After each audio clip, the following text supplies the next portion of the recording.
Hello, everyone, and welcome to this somewhat surprising interview, kind of last second. We do want to apologize for our lack of attire. This was kind of last second, but I am Marc Monroy. I'm joined alongside Matthew Bragulla and Charlie Gonzalez, and we are here with the New England Sports Network, who covers the Boston Red Sox, Jahmai Webster. Jahmai, thank you for coming in. I know you're in town for the Anaheim Angels versus Boston Red Sox game. Are you? Yes, that's right. Happy to be here and happy to spend a few moments with you guys. So thanks for having me.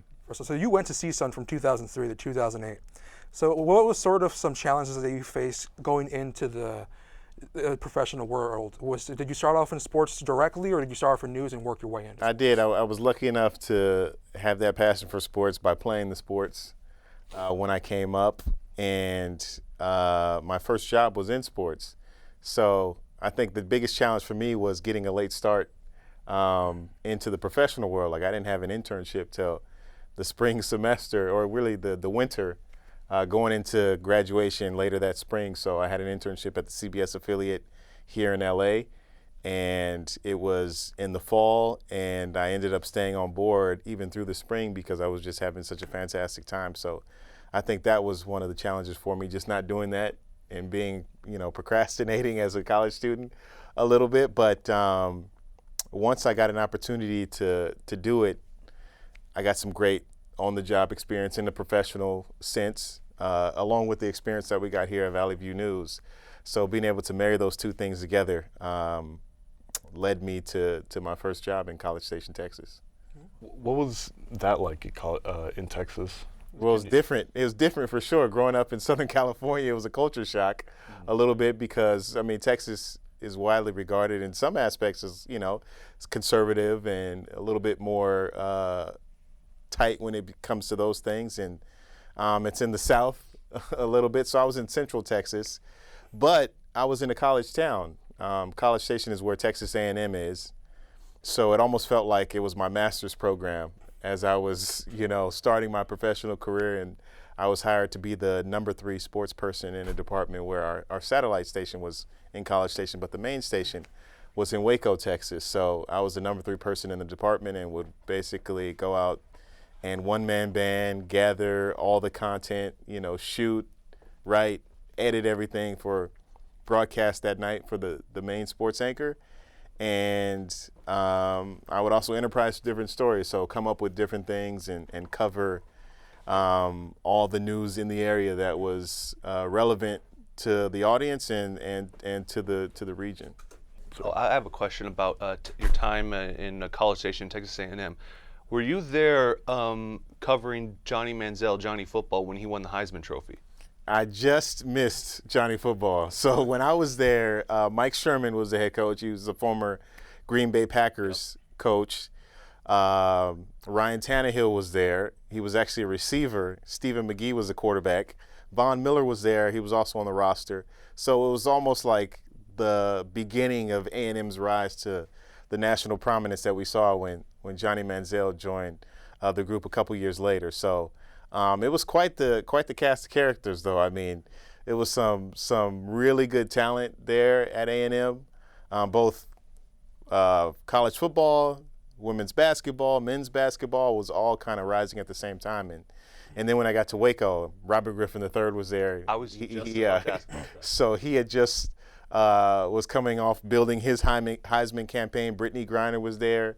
Kim Mulkey was also the head coach. So it was great experience in the sports, in regards to sports, because it was a lot of national attention, and you were kind of the local sports anchor on the ground. So you're dealing with these big, nationally recognized names and personalities, and kind of giving me that the training ground to be able to take it to a bigger market where there's a lot more eyes, a lot more responsibility. So it was great to be there. But no, Johnny Football, he wasn't there when I was there. I would have loved to cover him as a college football player. So did you go from Waco, Texas to where you are now in New England, or were there any steps before that? No, quite a few more stops before I got to Boston. So I went from Waco, Texas to Honolulu, Hawaii, where I was a weekend sports anchor, and I spent 4 years on the island. I was on Oahu, and just a phenomenal experience, and really grew so much personally and professionally. That's where I got married. That's where, I really was able to hone my skills, because when I was in Texas, I felt like, as I mentioned, like it was like a master's program, but it was very much self-reliant on whatever I did. So, I got a little bit of feedback, and sometimes I would be able to get some critiques from my boss or whatever, some of my colleagues.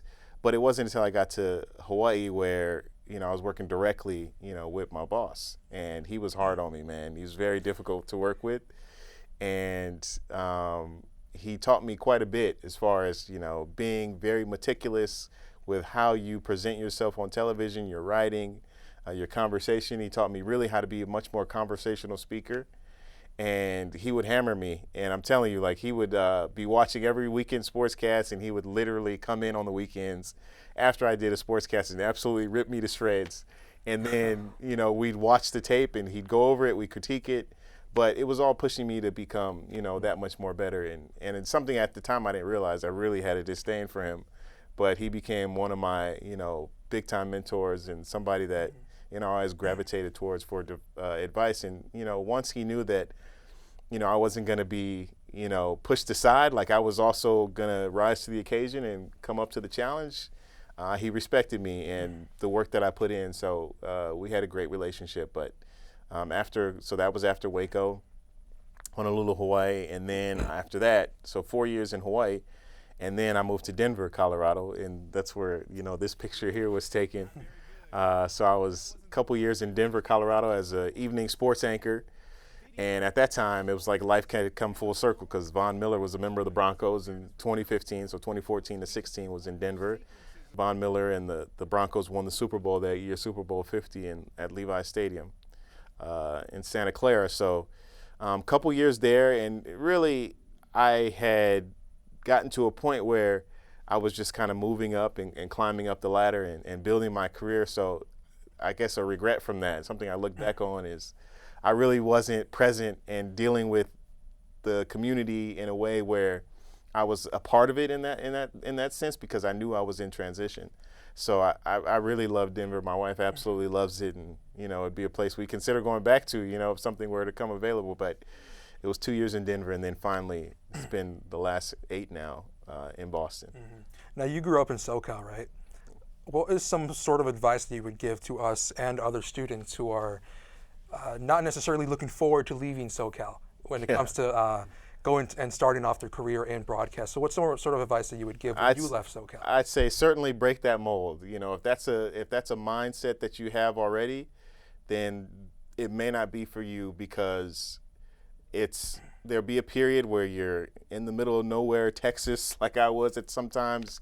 You're, so far away from family and friends. It's a personal sacrifice that comes along with, chasing your dream. And if that's going to be something that deters you, just having a fear of leaving, then you should probably try to, transition and stay here and do something that'll keep you in LA. But if you do go out, you spread your wings, you gain so much life perspective. You also have lifelong friends. You got people who are in the same grind as you, who are also trying to elevate their careers, and those people are going to branch out eventually too. So those are relationships that you can leverage as you continue to go up in your career. So eventually you'll make it back. It might seem like, these days are long and you're not growing and it's a terrible place and you don't know anybody, but that's all part of growth. It happens in the uncomfortable moments. So I would say go out and do it. And do you see yourself in Boston for the coming years, or do you have an ultimate goal of where to get to? Life has brought me there, but I'm always looking towards the West. Yeah. So if there are opportunities to come back, I certainly entertain those, and that's kind of been really my mindset since I left when I graduated from CSUN. So that really hasn't changed. It's just that I've gone where the opportunities are and where I've grown, and it's kind of kept me there for the last, what has it been now? It's 16 years, something like that. It's crazy to even think about, but. Yeah, I do have a question. As a SoCal kid, did it hurt having to go and cover Boston sports? Yeah. A part of me certainly felt the pain from that, but after you get into the business and you've been covering sports as a working journalist for a while, some of your fandom kind of goes to the side. So, you try to be objective in those things. But there's a part of me that, hated to see, the Red Sox win the World Series when they were playing the Dodgers. But, I'm not really a fan in that regard anymore. Yeah. Because, like, I deal with these guys on an everyday basis, and I have those working relationships. But it is much better when you're covering a winner. So it's a much more interesting story to cover winners rather than losing teams. So I do wish for that. Speaking of winners, Boston Celtics already clinched the best record of all in the NBA this season.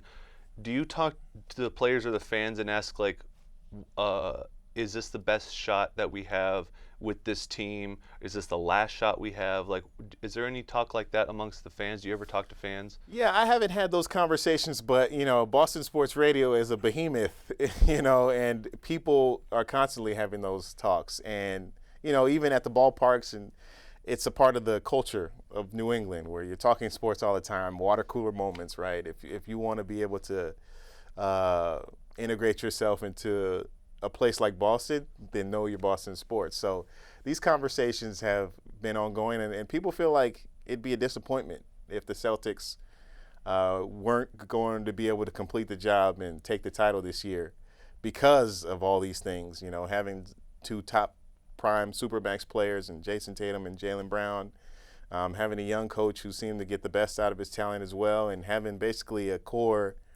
and the excess pieces on the outside to build a championship caliber team. So it seems like they've been trending that way. They've been dominant at home all season. So I think in the East, at least, they should win out. And then when it comes to the West, it'd probably be, if I had to say right now, probably be the Nuggets or the Oklahoma City Thunder, who are great. And then you can't count out the Lakers. I think when it comes to playoff time, LeBron just turns into a completely different animal. But I think the Celtics have had the best team all year, and I think they should win it. It'd be a disappointment if they didn't.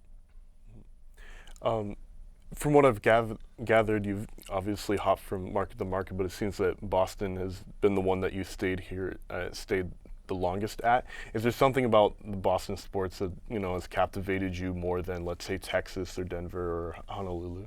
As a native Los Angelino, it pains me to say this, but Boston sports is different. And those people are fanatics about it, and it's from the time you're born to 99 and 100-year-old people who are just still cursing at the television or just fanatic about it. So I run into people all the time where they just want to talk about the teams, and so I will say that I think in LA there's a lot more options. I think we're passionate about our sports here, but there's Hollywood, there's entertainment capital of the world, there's so many different things you can do, universities, and it's just such, even at CSUN, it's such a commuter school. So there it's regionalized and it's all within the same central location. So I will say the passion is different there, and like I said, it hurts me to say, but it's kind of true. Can you describe to us what sort of a day in a life looks for you being a sports reporter, getting to the stadium, getting all the facts straight, editing at the end, or are you kind of past that, and does someone else kind of do it for you? Yeah. So my day typically, I'm with the team all year, so both home and a road, on the team charters, at the team hotels. So usually I wake up in the morning, and sometimes I may have some conversations with my producer about what I'm thinking about the day, or we have a chat as a group later that afternoon as it gets closer to the time that we would go into the clubhouse, usually for a 7 o'clock start. I'm at the ballpark about 4.5 hours before first pitch. So I'll be in the clubhouse, and I'll be talking to some of the guys who are in the starting lineup. That'll come out in the afternoon, so I'll know the 9 guys who are going to start the game. And I basically formulate my thoughts, my ideas from that. It could be based off the day before, or it could be based off some new concept that I've seen. Like I just for an example, we're coming off the series in Oakland, and the offense has kind of been sputtering a little bit for the Red Sox, but the pitching has been incredible. They've been incredibly dominant. They lead the league in team ERA right now, where it comes to starters and the relievers.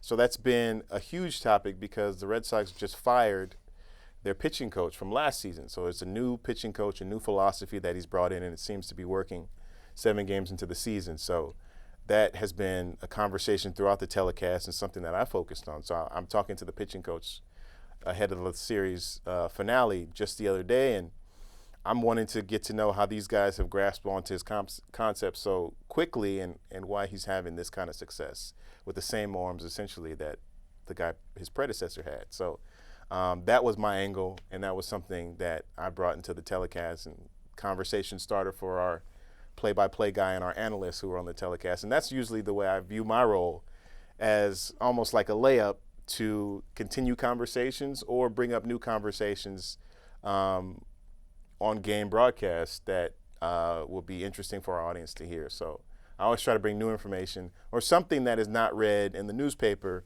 or something that can't be easily found. That's usually the objective that I have for myself.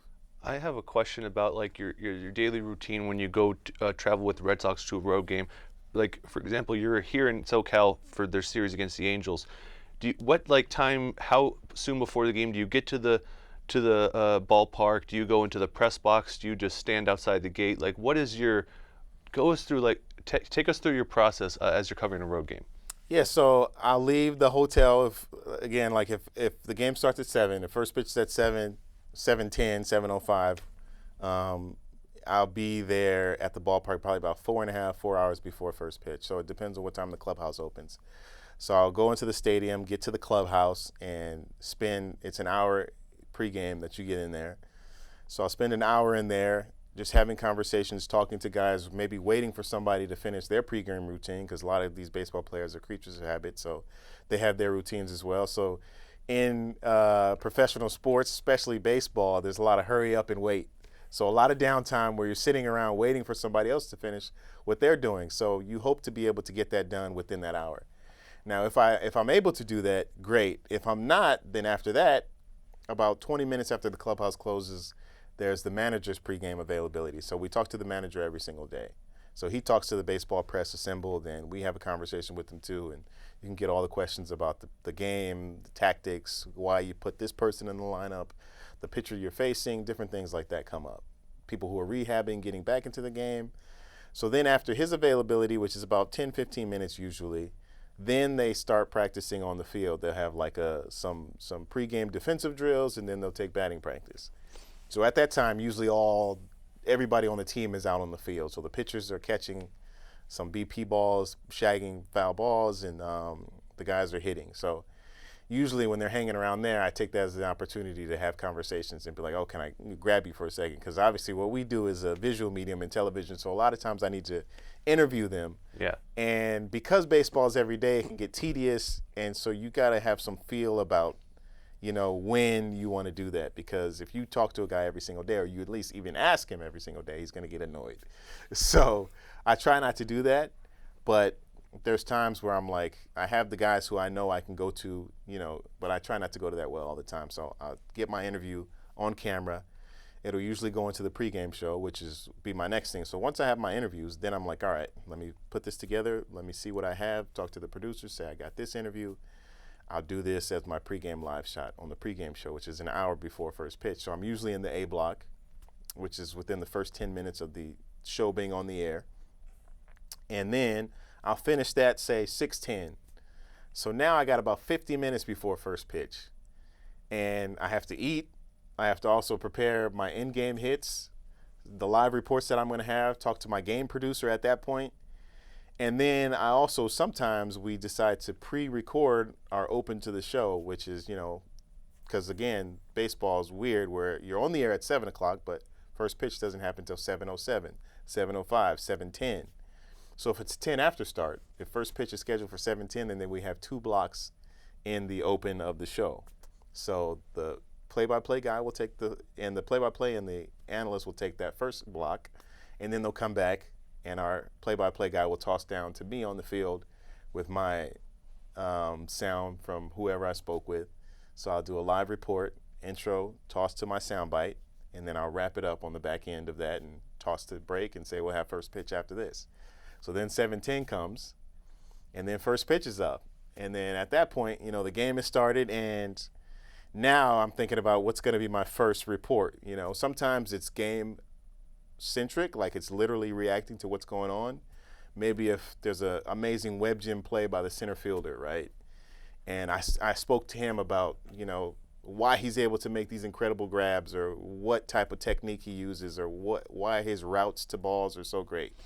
So I'm like, I got this, and it's pertinent to what's happening on the field. So I talked to my producer and say, hey, I got this on Ceddanne Rafaela, who's the Red Sox center fielder now. Can I jump in? She's like, yeah. So they open up my mic, and I say, hey, guys, I talked to Ceddanne Rafaela. You know, he tells me that, you know, he's really been working with the infield instructor or the outfield instructor about his routes to the ball and his efficiency, taking out steps that he doesn't need to take so he can make catches like we just saw.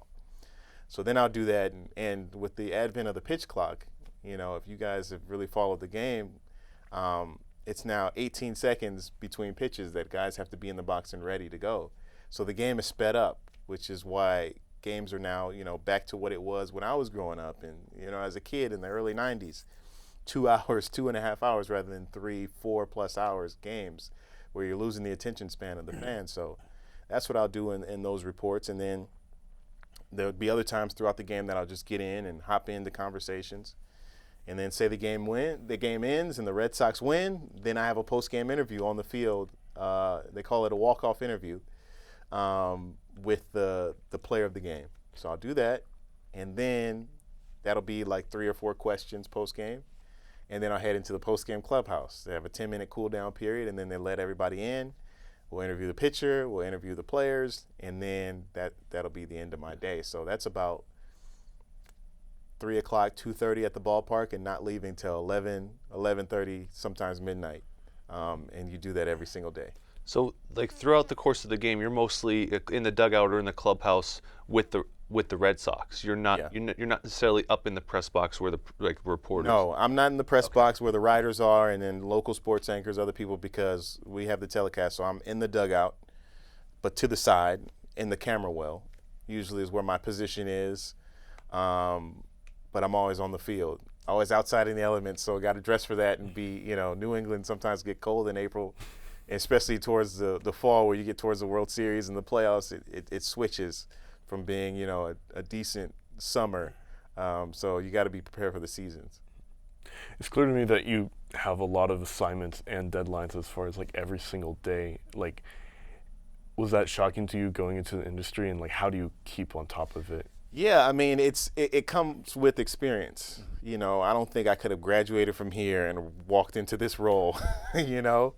It would have been too much for me. I would have been in over my head. So, you know, you mentioned earlier about leaving. I think that's what the most important thing is, because in the small markets, like, you can make these mistakes. You know, you can mess up, and, you know, you don't have a million people watching, you know, your mistake, and which can really, you know, when you're coming up and you're building your experience, you know, that can be something that's really jarring, right?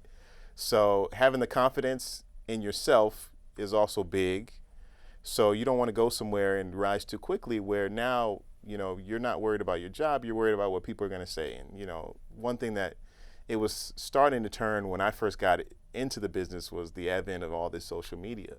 You know, and people have access to you. So you hear the Twitter comments and somebody doesn't like you, or there's something on there. So you have to, like, stop and quiet the noise, because, you know, there's always going to be somebody who has an opinion about what you do, but you build your confidence in your skill set, you build your confidence in yourself and your work ethic to a point where, you know, somebody can say something that doesn't affect you because you know who you are. So it was big for me to have that small market experience and build that, and tough skin as well, to be able to come up to a small market, be able to handle the expectations and be able to handle the workload, and to be able to be, you know, proficient in my on-air presentation on the air. So I think all those things came with my rise in the business. So I basically learned that, because once you get there, nobody's going to hold your hand. There's just, they expect you to know what needs to be done. Jahmai, so once again, I want to thank you for coming out to us, the CSUN studio. Obviously, you have a game. What time is the game? Tomorrow at 6:30 on the air, 6:38 first pitch. And where can we catch you? Like on New England Sports Network. I mean, actually, these days, because of a lot of cord cutters, you can actually purchase the NESN package. It's $29.99 a month, and you can watch all the Red Sox and New England sports that your heart desires. Awesome. So I want to once again thank you for coming in and talking to us. So I've been Marc Monroy, Matthew Bragulla, and Charlie Gonzalez. We want to thank you for watching.